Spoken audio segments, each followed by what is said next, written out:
নমস্কার বন্ধুরা, আমার চ্যানেল টুকুস কিচেনে আপনাদের স্বাগত। বন্ধুরা, আজকে খুব সহজভাবে চিংড়ি মাছ দিয়ে পটলের দোরমা রেসিপি নিয়ে এসেছি। এর আগে আমি নিরামিষ পটলের দোরমা তোমাদের সাথে শেয়ার করেছিলাম। ওই পটলের দোরমাতে অনেকটা ভালোবাসা দেওয়ার জন্য সবাইকে ধন্যবাদ। তবে এই পটলের দোরমাটা আমি এত সহজ করে দেখাচ্ছি বন্ধুরা, যারা নতুন আছো তারাও কিন্তু করতে পারবে।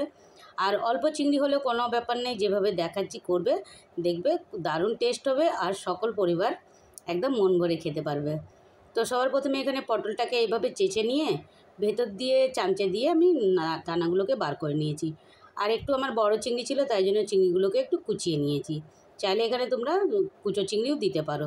এখানে চিংড়ি মাছ ছিল 200 গ্রামের মতন।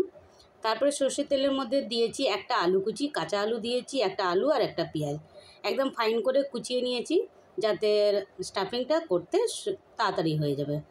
তারপরে নুন আর হলুদ দিয়ে একটু ঢাকা দিয়ে এটাকে আবারও একটু সফট করে নিচ্ছি। তারপরে একটু যখন নরম হয়ে গেছে, দিয়ে ওই যে পটলের দানাগুলো বার করে রেখেছিলাম ভেতর দিয়ে, সেটাও দিয়ে দিচ্ছি। এখানে কিন্তু পটলের দানাগুলোকে কোনো রকম আমি মিক্সিতে চালাইনি, একটুখানি হাতে থেতলে দিয়েছি, ব্যাস তাহলেই হয়ে গেছে। একদম কচি ছিল। আর যদি দানা বেশি থাকে তাহলে কিন্তু দানাগুলো ফেলে দেবে, নাহলে কিন্তু খেতে খুব একটা ভালো লাগবে না।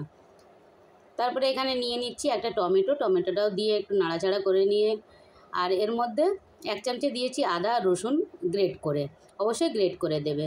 আর এই দেখো এইভাবে করে আমি সাইড করে নিয়ে 1 চামচে মাঝখানে তেল দিয়ে চিংড়ি মাছগুলোকে ওর মধ্যে দিয়ে একটু নাড়াচাড়া করে নিচ্ছি। এখানে আর কোনো রকম নুন আর হলুদ মাখাইনি, এর সাথেই এই স্টাফিংটা তৈরি হয়ে যাবে। এই দেখো একটু ঢাকা দিয়ে দিয়েছি, আর চিংড়ি মাছটাকে যেহেতু কুচিয়ে দিয়েছি বলে অনেকটাও হয়ে গেছে। এবার এর মধ্যে কিছু মশলা দিয়ে দেবো। সেই মশলার মধ্যে হয়েছে জিরের গুঁড়ো, লঙ্কার গুঁড়ো, ধনের গুঁড়ো আর গরম মশলার গুঁড়ো, সব হাফ চামচে করে দিয়েছি, কারণ যেটা গ্রেভি করব তার মধ্যেও মশলা পড়বে। আর স্বাদ মতন দিয়েছি নুন। আর একটুখানি আমি চিনি দিয়েছিলাম, সেটা চাইলে তোমরা দিতে পারো বা স্কিপ করে দিও। এভাবে করে একটু নাড়াচাড়া হয়ে গেছে একদম সুন্দরভাবে। পুরো মশলাটা যখন কষানো হয়ে গেছে, নামানোর একটু আগে এখানে দিয়েছি 1 চামচে ছাতুটা স্টাফিংটাকে একটুখানি ড্রাই করার জন্য দিয়েছি বন্ধুরা। আর টেস্ট তো হবেই, অবশ্যই কিন্তু তোমরাও দিতে ভুলো না। আর ছাতু যদি না থাকে তাহলে 1 চামচে এখানে বেসন ব্যবহার করতে পারো, তবে ছাতুটাই দেওয়ার চেষ্টা করবে, ওটাতে স্বাদ কিন্তু খুব ভালো আসে। তারপরে স্টাফিংটা পুরো ঠান্ডা হয়ে গেছে, দেখো এইভাবে করে আমি পটলের ভিতরে ভরে নিচ্ছি। আর ভরার সময় একটা জিনিস খেয়াল রাখবে, ওটা পুরোপুরি ভরে দেবে না, একদম ঠেসে ঠেসে একটু ফাঁকা রাখবে, যাতে যখন ভাজবে তখন পটলের ভেতর দিয়ে যেন না বেরিয়ে যায়। আর যে মাথাগুলো রেখেছিলাম ওটাকে ফেলিনি, এইভাবে করে টুথপিকের সাহায্যে এটাকে গেঁথে নিচ্ছি একসঙ্গে, যাতে ওটা ভাজার সময় ওর ভেতরের স্টাফিংগুলো না বেরিয়ে যায়।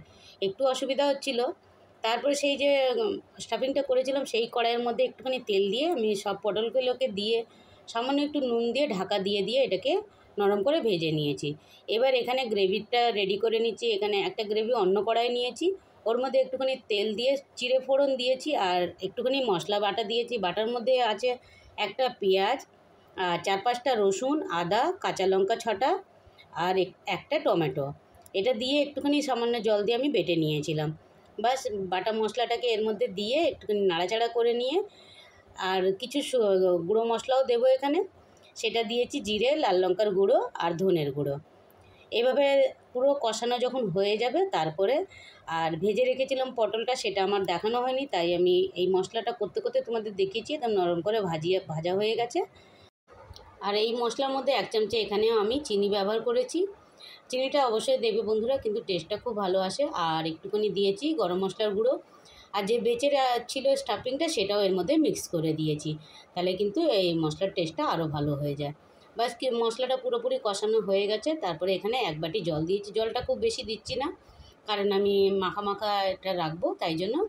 তারপরে একটুখানি ফুট দিয়েছে। এই পটলগুলো দেখো কী সুন্দর ভাজিয়ে গেছিলো। আর এভাবে করে আমি সেই সময়ই কিন্তু ঝোলে দেওয়ার সময় আমি অনেকটা স্টিকগুলো বার করে নিয়েছিলাম। তারপরে এটা 10 মিনিটের জন্য ঢাকা দিয়ে রেখে দিয়েছি, আর আঁচটাকে একটু কমিয়ে দিয়েছি।